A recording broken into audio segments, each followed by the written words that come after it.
Allahu Akbar, Allahu Akbar. Assalamu alaikum. Enfin la suite, hein.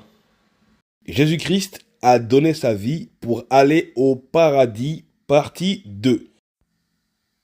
Dans ma précédente vidéo, nous avions analysé ensemble Jean chapitre 10, quand Jésus dit qu'il donne sa vie pour ses brebis, le Père même parce que je donne ma vie afin de la reprendre. Nous avons le même genre de texte. Toujours dans Jean, il n'y a pas de plus grand amour que de donner sa vie pour ses amis.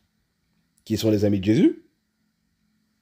Le verset 14 de Jean 15 nous dit « Vous êtes mes amis si vous faites ce que je vous commande ».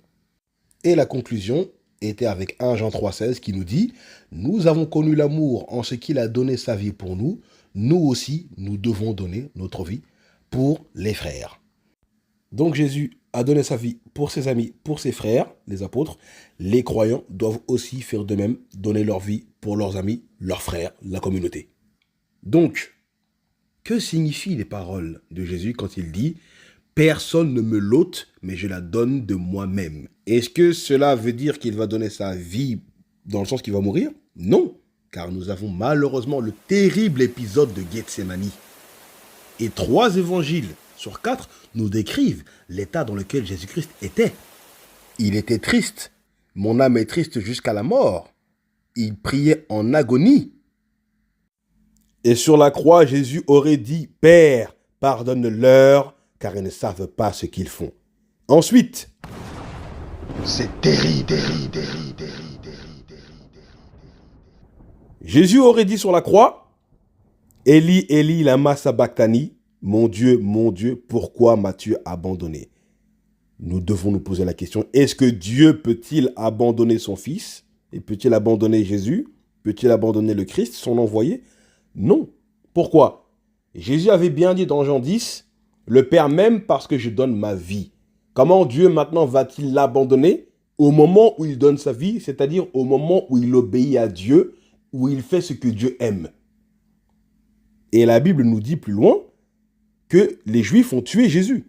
En d'autres termes, on lui a ôté la vie, car c'est ça. Tuer une personne, c'est lui ôter la vie. Or, Jésus avait dit, personne ne me l'ôte, je la donne de moi-même, de mon plein gré.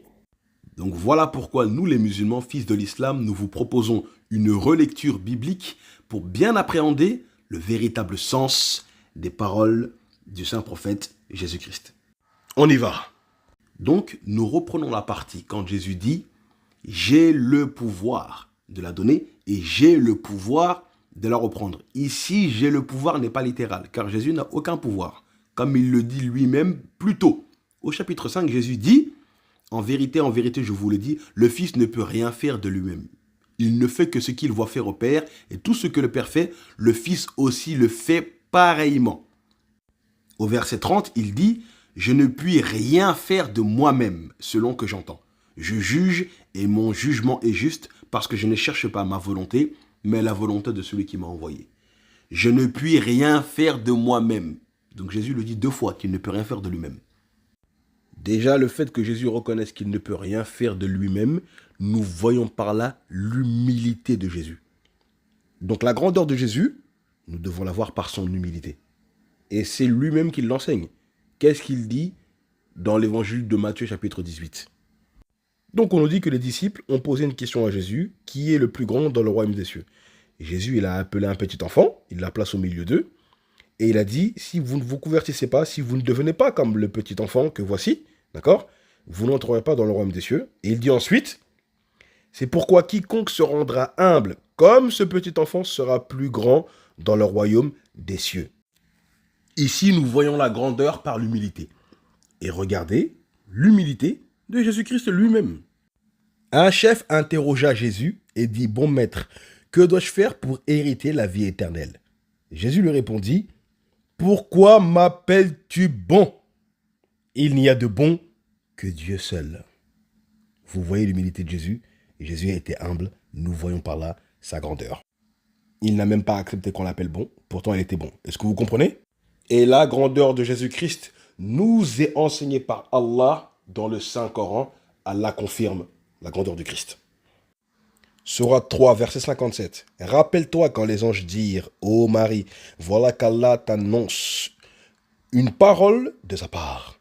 Son nom sera Al-Masih, Isa, fils de Marie, illustre ici-bas, comme dans l'au-delà, est l'un des rapprochés d'Allah. Donc ici, le Saint-Coran nous montre la grandeur du Christ, aussi bien sur la terre, dans ce monde éphémère, que dans l'au-delà. Donc voilà le sens des paroles de Jésus. J'ai le pouvoir de la donner, j'ai le pouvoir de la reprendre. Il reprendra sa vie dans l'au-delà avec un grand statut. Et j'aimerais terminer ici avec un passage de la Bible, Hébreux chapitre 5, verset 7. Durant sa vie terrestre, Jésus adressa des prières et des supplications accompagnées de grands cris et de larmes à Dieu qui pouvait le sauver de la mort, et Dieu l'exauça à cause de sa soumission. Que faut-il comprendre de ce texte? Ce n'est absolument pas l'attitude de quelqu'un qui donne sa vie de son plein gré, surtout en plus, si c'est un ordre divin. Non, ça n'a absolument pas ça le sens. Mais si nous restons dans la compréhension chrétienne, cela voudrait dire que Jésus aurait désobéi à Dieu. Car s'il dit « j'ai le pouvoir de la donner, j'ai le pouvoir de la reprendre », finalement, il dit qu'il ne veut plus mourir, il supplie Dieu en pleurant. C'est-à-dire qu'il ne fait plus ce que Dieu veut, il ne fait plus la volonté de Dieu. Non, c'est inconcevable avec la raison. Surtout, il y a encore deux autres problèmes. Parce qu'il dit « tel est l'ordre que j'ai reçu de mon Père », à la finale de Jean 10, 18. Cela voudrait dire que Dieu leur ordonnait de donner sa vie. Ici, il refuse de donner sa vie, première désobéissance. Deuxième désobéissance, il reprend sa vie dans le sens qu'il doit se ressusciter lui-même. Cela voudrait dire que Jésus a encore désobéi à Dieu, parce que la Bible nous dit dans tout le Nouveau Testament que c'est Dieu qui a ressuscité le Christ. Donc dans les deux cas, Jésus n'a pas obéi à Dieu parce que c'est Dieu qui l'a ressuscité. Voilà pourquoi nous disons que ce n'est pas littéral et le saint prophète Jésus-Christ a simplement donné sa vie en exemple pour l'obéissance à Allah et pour servir d'exemple aux croyants de son époque. Je vous remercie d'avoir suivi cette vidéo jusqu'à la fin. Je vous donne rendez-vous pour la prochaine fois. Assalamu alaikum wa rahmatullahi wa barakatuh.